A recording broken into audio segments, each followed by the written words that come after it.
Kejaksaan, polisi, jaksa, hakim, semuanya pasti ngerti dong acara hukum gini-gini. Yang mana boleh, mana seharusnya nggak boleh. Harusnya mereka ngerti.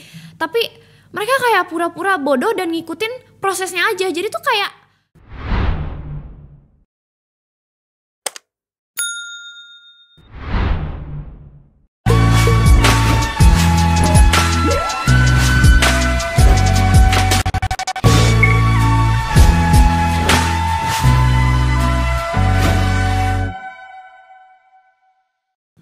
kita sedang bergerak ke depan.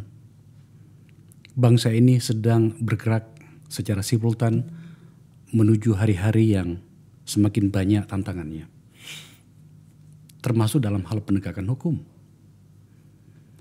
Ada banyak yang harus kita lakukan agar kemudian seluruh manusia Indonesia yang hati dan jiwanya mencintai negerinya tak pernah merasa salah posisi. Kami di podcast ini mengambil sikap untuk bersama dengan semangat itu. Hari ini saya mengundang seorang anak kecil, putri dari pengacara yang telah ditahan, kata yang tepatnya telah atau sedang ditahan ya, tapi sudah ditahan sekarang, Alvin Lim, yang mengagetkan banyak orang karena keberaniannya untuk berbicara tanpa saringan apapun. Dampaknya adalah keluarganya menerima risiko penahanan itu. Yang masih usia kelas 1 SMA, perempuan, anak tunggal. Saya bersama teman-teman di sini akhirnya harus mengambil sikap untuk merawat hati dan pikiran anak ini, anak kecil ini, agar kemudian dia tidak berpikir terlalu jauh tentang negerinya. Salah satunya, apakah bangsanya mencintainya, memilikinya. Siapa tahu hanya dirinya yang mencintai bangsanya, tapi tidak sebaliknya. Pikiran-pikiran seperti ini banyak berpendar di antara kita sekarang, terutama dalam hal penegakan hukum. Saya sapa dulu anak kecil ini, anak hebat ini. Kate Victoria Lim. Itu namamu ya, nak ya? Iya, nama aku. Usiamu sekarang berapa? 15 tahun. Kamu paham gak tadi apa yang Om sampaikan tadi pada bagian pembukaan tadi? Agak paham. Agak paham kayaknya. Ya. Om percaya kamu cerdas. Salah satu alasan Om mengundang kamu itu karena Om kaget dan terpesona dengan salah satu videomu yang beredar di media sosial. Kita saksikan. Saya Kate Victoria Lim. Sebagai putri Alvin Lim, di sini saya ingin meminta kepada Mahkamah Agung agar bisa lurus dan bersih dalam penegakan hukum. Terlepas dari menunggu putusan inkrah MA, tidak seharusnya Pengadilan Tinggi memerintahkan ayah saya untuk ditahan. Karena sebelumnya di Pengadilan Negeri, ayah saya sudah ditahan dan sudah lepas bebas demi hukum. Karena itu, saya berharap Mahkamah Agung bisa jeli memeriksa kasus ayah saya. Karena ayah saya adalah korban dari kriminalisasi oknum aparat. Saya berharap Mahkamah Agung bisa menjadi benteng terakhir bagi pencari keadilan. Bagaimana bisa ayah saya dituntut 6 tahun dan divonis 4 tahun 6 bulan. Sementara pelaku utamanya sendiri cuma 2 tahun setengah. Jaksa Pinangki saja hanya divonis 4 tahun, padahal dia sudah mengkorupsi miliaran. Kenapa sama hubungannya dengan papa saya? Papa saya dituduh merugikan cuma 6 juta perak. Papa saya kalau mau bayar 10 kali lipat dia juga udah bisa. Maka dari itu saya berharap Tuhan bisa memberikan hikmah kepada Mahkamah Agung untuk melihat di balik permainan oknum aparat di bawah. Apalagi dalam pemeriksaan perkara persidangan tidak ada satupun keterangan saksi yang menyatakan bahwa ayah saya itu turut ikut serta dalam menggunakan KTP palsu, sehingga sangat kental dugaan rekayasa oknum. Saya berharap keagungan dari Mahkamah Agung masih bisa diandalkan oleh masyarakat. Terima kasih. Om tidak tahu apakah kamu sadar bahwa pilihan kata atau diksi yang kau kembangkan dan kau katakan di sini itu kamu pahami semuanya? Sebab sejujurnya Om itu kaget. Bahasa ini tidak umum. Kau berbicara tentang kriminalisasi aparat. Tak ada keraguan dari Kate berbicara dari awal sampai akhir pada pidato pendek tadi. Dan itu adalah problem hukum kita, Kate. Om mohon maaf harus bertanya padamu. Kamu paham yang kau katakan itu? Ya aku ngerti beberapa kata.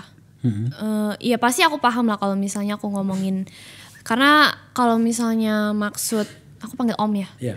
Kalau misalnya maksud Om itu aku ngomong caranya gimana gitu aku bisa kayak gitu. Itu karena aku sering ngeliat video papa aku. Papa aku kan itu tuh bahasanya tuh bahasa papa aku kayak gitu jujur.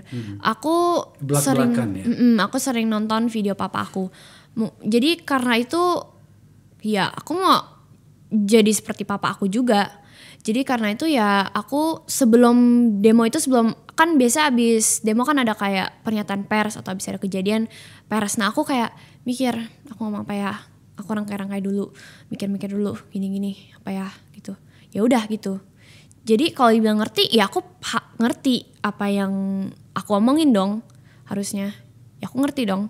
Iya. Om tidak meragukan itu. Tapi Om bertanya begini untuk meyakinkan diri Om sendiri bersama dengan penonton ini bahwa ada problem di dalam penegakan hukum kita. Bahkan seorang anak kecil, Om minta maaf ya menyebutmu anak kecil karena betul-betul badanmu kecil. Iya, Tapi nyalimu itu luar biasa, persis papamu ya. Itu apa yang kau katakan itu adalah problem kita hari ini. Maka kemudian Om mengundang kamu ke sini untuk berbicara tentang itu. Mungkin saja kita tidak akan terlalu banyak berbicara tentang kasus papamu seperti apa. Coba kita tampilkan sebagai pengantar kepada penonton sebenarnya apa masalahnya Pak Alvin Lim ini. Jadi Alvin Lim itu sebenarnya dinyatakan tidak terbukti secara sah dan meyakinkan bersalah melakukan tindak pidana sebagaimana dalam dakwaan ke-1 primer dan ke-1 subsidiar kan gitu ya. Intinya adalah dia dinyatakan bersalah secara bersama-sama menggunakan surat palsu yang dilakukan secara berlanjut sebagaimana dakwaan ke-1 lebih subsidiar. Kemudian dijatuhkan pidana penjara selama 4 tahun 6 bulan atau 4 tahun setengah. Menurutmu papamu bersalah enggak? Di kasus ini? Iya. Enggak. Walaupun bersalah ada proses yang salah. Jadi kalau misalnya papaku emang sebenarnya salah, tapi bukti-bukti semua dari yang dikumpulin dari pengadilan-pengadilan, terus dari cara proses untuk mengadili papaku itu semuanya salah gitu. Salah seperti apa? Ya contohnya ya, kalau kan sendiri pasti Om udah tahu kan kalau misalnya pelaku utamanya 2,5 tahun doang, tapi papaku dituntut sama jaksa 6 tahun, terus divonisnya 4 tahun 6 bulan. Itu itu nggak adil. Ya, artinya kenapa papamu yang bukan ikut pelaku utama hanya hanya secara bersama-sama ya, bahasa hukumnya seperti itu, divonis lebih berat dari pelakunya. Itu ya. Oke, yang lainnya apa lagi? Okay. Nah habis itu proses hukumnya kan salah kan kalau misalnya ngelaporin kan dari polisi ke kejaksaan, ke pengadilan tinggi, pengadilan negeri, terus pengadilan tinggi, terus pengadilan tingkat pertama dan ke pengadilan tingkat 2 kira-kira gitu. Oke. Iya. Nah tapi kan waktu itu udah pernah ditahan di pengadilan negeri, ya kan. Terus abis itu udah bebas demi hukum. Terus dari pengadilan tinggi ke Mahkamah Agung, berkasnya tuntutan jaksa tidak dapat diterima, abis itu berkas dikembalikan ke kejaksaan. Terus waktu itu kan udah ditahan, seharusnya kan udah sampai KMA, tapi ini dibalikin lagi ke kejaksaan. Terus sekarang dinaikin lagi dari kejaksaan ke pengadilan negeri. Terus di pengadilan negeri kan waktu itu papi aku udah jalin tahanan kan, jadi sekarang makanya nggak bisa lagi di pengadilan negeri. Jadi mereka pakainya di pengadilan tinggi, ditahan kan, jadi 2 putaran. Padahal sebelumnya udah, terus sekarang ulang lagi kayak gitu. Itu kan seharusnya nggak boleh. Seharusnya dari MA kan harusnya backup nih, jangan kembali kan kalau ada novum bukti baru. Tapi sekarang malah turun lagi ke bawah. Dan itu menurutmu tidak fair dan tidak adil? Karena di acara hukumnya ya emang begitu. Iya. Ya itu makanya Om tanya gitu ya. Di mana kau dapat semua pemahaman hukum ini? Kamu masih kelas 1 SMA loh, Kate. Iya. Aku tuh nggak langsung kayak tiba-tiba set gitu. Aku nggak sepintar aku. Kadang kalau menurut aku papa aku tuh hebat banget karena bisa belajar otodidak sendiri. Sementara aku tuh masih banyak apa-apa nggak ngerti. Kayak misalnya papa aku ngomong, kadang papa aku sering ngomong sama Tante Pio kan di mobil gitu kan. Terus kayak ngomongin apa sih aku nggak ngerti gitu. Terus kayak aku nanya ke papi, tapi terus papi jelasin kayak apa sih? Terus gimana? Terus aku tanya ke Tante Pio, maksudnya gimana? Terus Tante Pio jelasin perlahan-lahan. Jadi setiap kali kan kalau aku nggak sekolah ya, dulu pas aku masih kecil, pas aku masih kayak nggak peduli tentang sekolahan gitu-gitu, aku sering pergi-pergi sama papi aku. Kalau papi aku sih sebenarnya kadang-kadang setiap kali ngajak aku buat pergi ikut-ikut kayak gitu kan. Terus prosesnya gini. Sebenarnya waktu aku sering ikut-ikut papi, aku nggak begitu tanya ke papi. Kan kayak misalnya di pengadilan, aku bahkan nggak tahu ada pengadilan negeri sama pengadilan tinggi itu aku nggak tahu. Tapi ngeliat kayak gitu, paham. aku tanya dikit-dikit sebenarnya dikit-dikit, tapi lama-lama jadi satu pengertian gitu loh. Jadi kayak tanya dikit-dikit doang ngerti oh gitu. Terus lama-lama tanyakin lagi, kenapa ini bisa gini, kenapa ini bisa gini, tanya. Tapi aku tanya kebanyakan bukan ke papi. Aku tanya kebanyakan ke rekan sama Tante Pio, karena kalau papi kan sibuk gitu. Jadi aku cuman tahu dari papi, tapi untuk nanya aku nggak ngerti sama apa-apa gitu, aku nanyanya ke rekan-rekan papi sama kadang klien ya. Kayak kalau misalnya papi aku lagi ngejelasin ke klien gini. Jadi beberapa yang aku nggak ngerti aku nanya.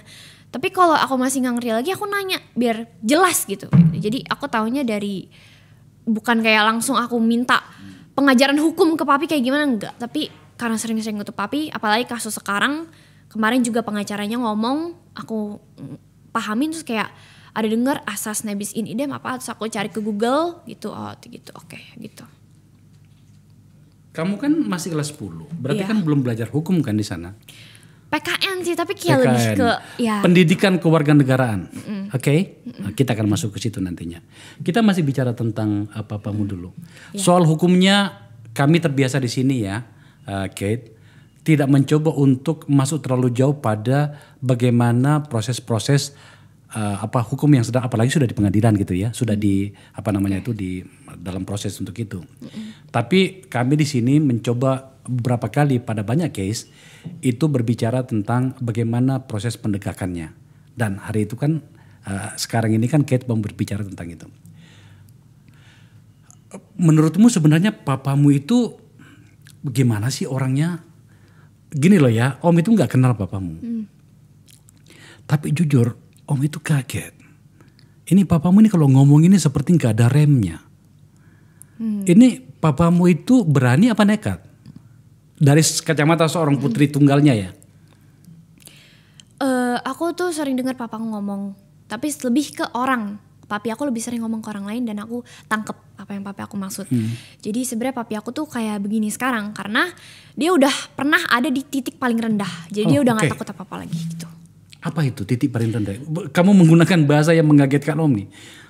Kebanyakan narasi yang saya dapatkan di ruang publik untuk anak seusiamu itu, ini bahasa ini agak aneh nih. Oke, titik paling rendah itu seperti apa? Kalau aku jadi aku sekarang nyeritain kehidupan papa aku. Gak apa-apa. Itu pilihanmu, tapi kalau tidak mau masuk terlalu jauh pada wilayah yang personal, Om bisa pahami.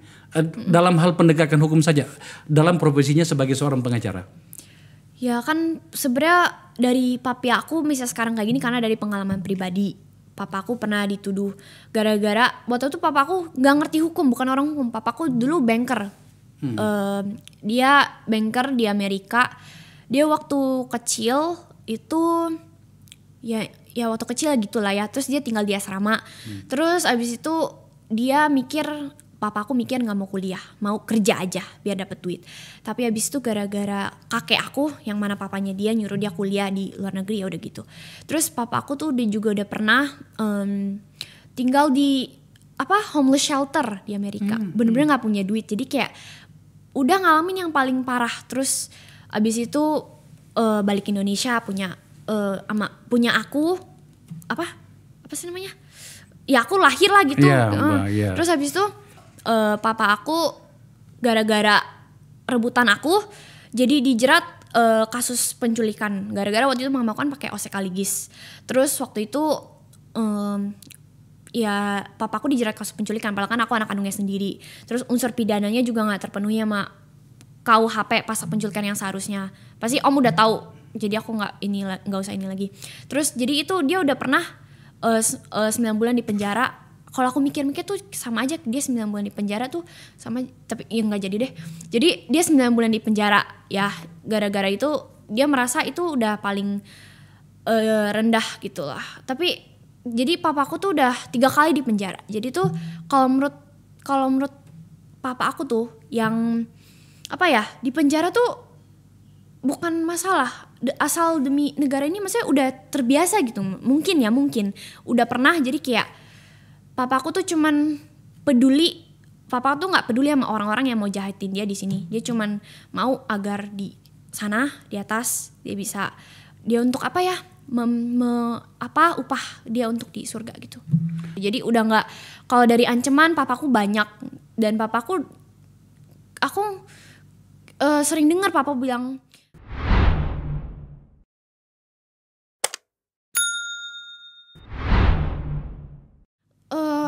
gak takut gitu, gak perlu takut. Buat apa yang ditakutin? Kalau kita berbuat benar, kita berbuat adil, pasti Tuhan lindungin gitu, ngomongnya kayak gitu. Tapi kalau maksud aku balik lagi ke benang merahnya, kan dibilang titik terendah ya, artinya bukan dari satu ini banget, maksudnya dari kehidupannya dari dulu tuh emang udah ya susah gitu.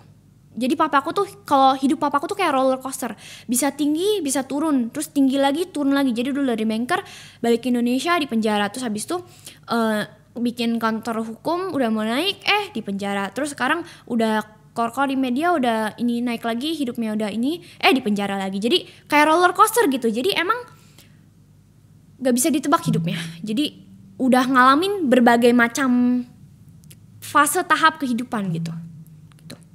Bagaimana kamu menyesuaikan diri dengan gaya hidup papamu yang seperti itu? Iya, jadi karena gara-gara itu aku mau cerita dikit juga.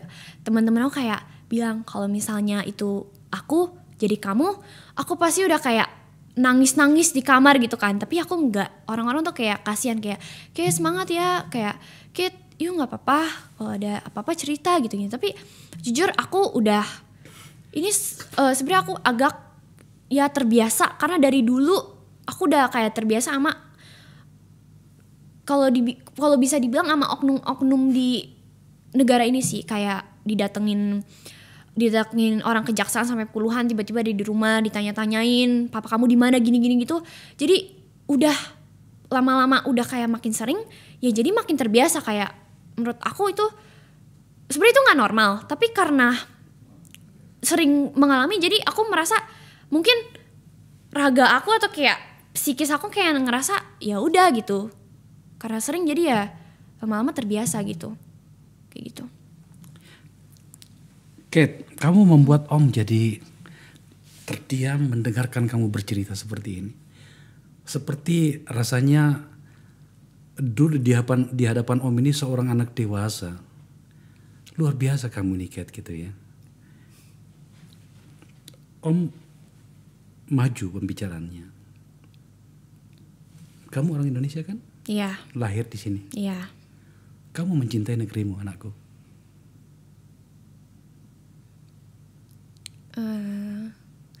Kalau negeri sih iya, karena emang kalau istilah PKN beragam budaya, ras, agama, bineka tunggal ika gitu-gitu, cinta sih iya sama negeri. Tapi kalau kayak orang-orangnya yang jahat, kotor, oknum-oknumnya ya nggak begitu suka. Jadi ya aku sih cinta sama negeri ini, makanya aku mau berbuat sesuatu untuk negeri ini. Jadi ingin merubah negeri ini buat jadi lebih baik gitu.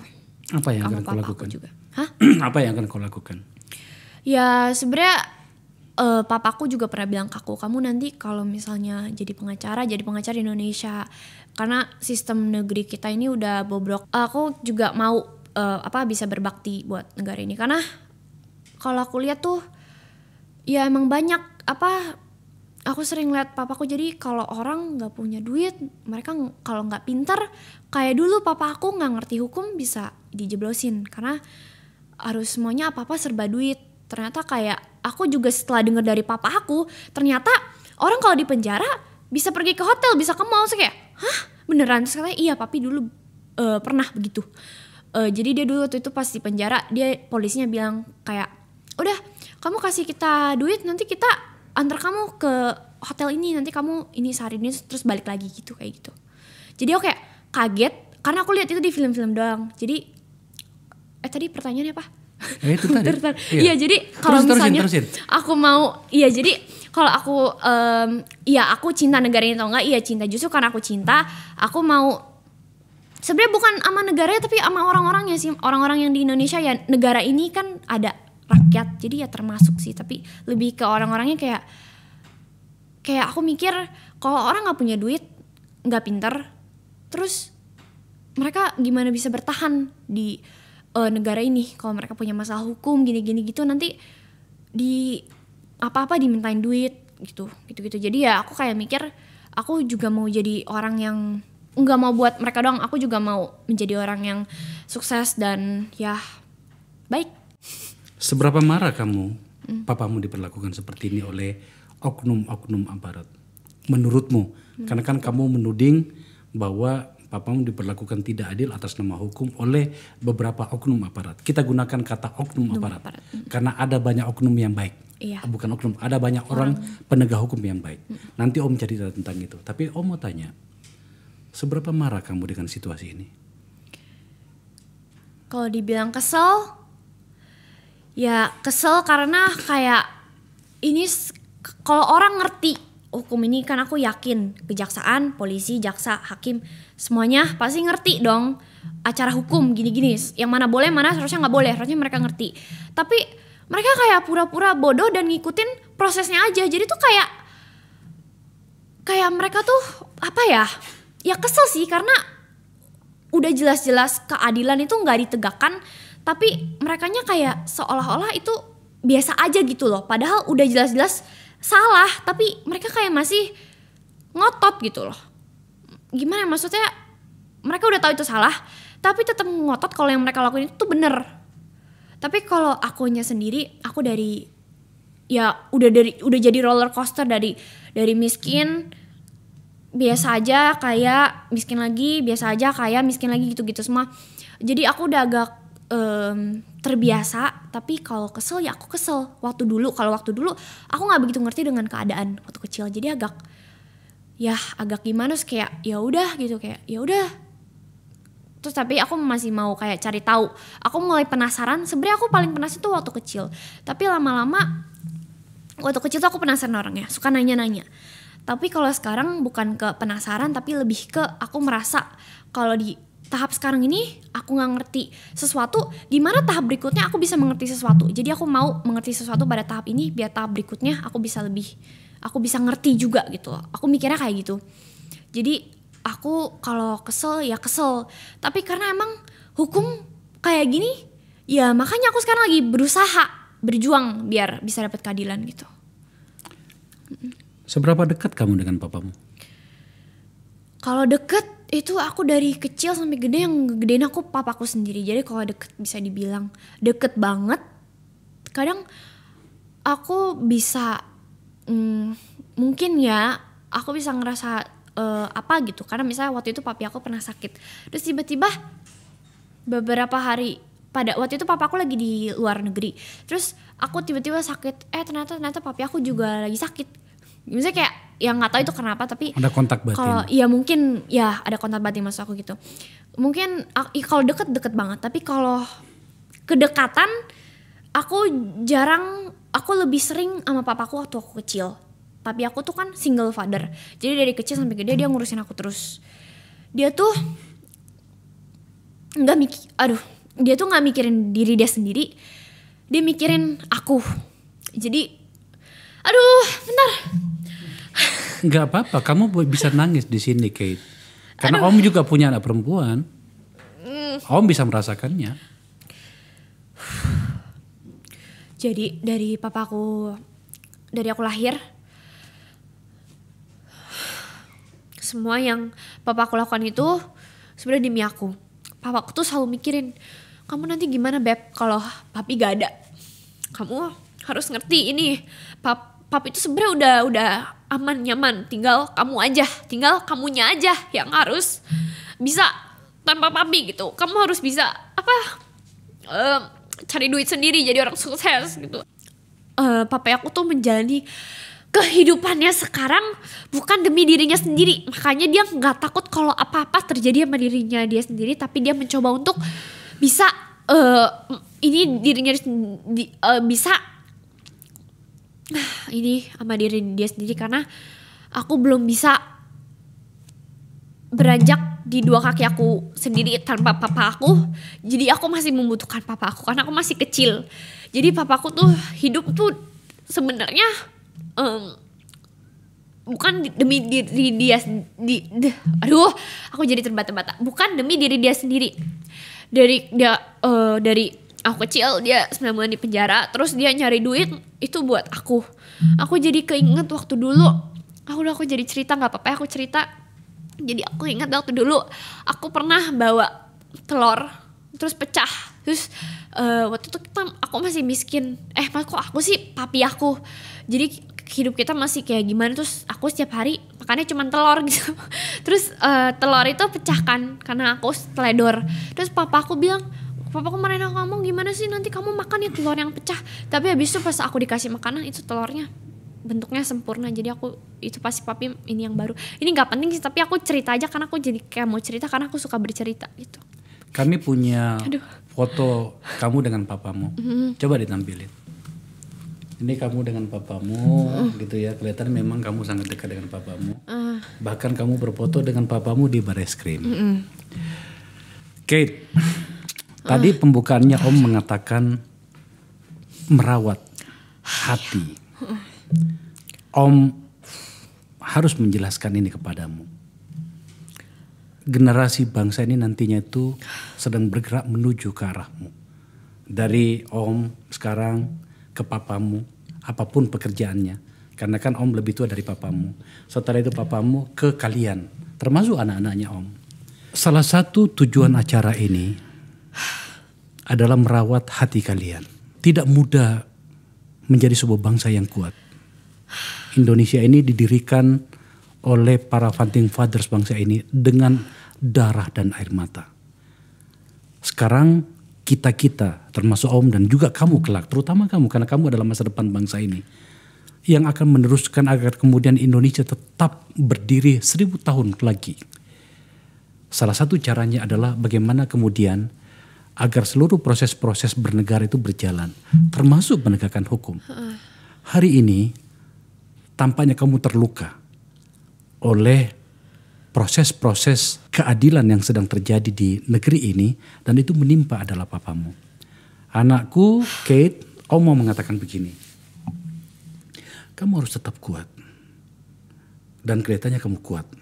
Air matamu hari ini adalah air mata yang Om lihat ingin mengatakan bahwa enggak, saya baik-baik saja dan saya akan bersama dengan Indonesiaku untuk menjadi lebih baik lagi nantinya.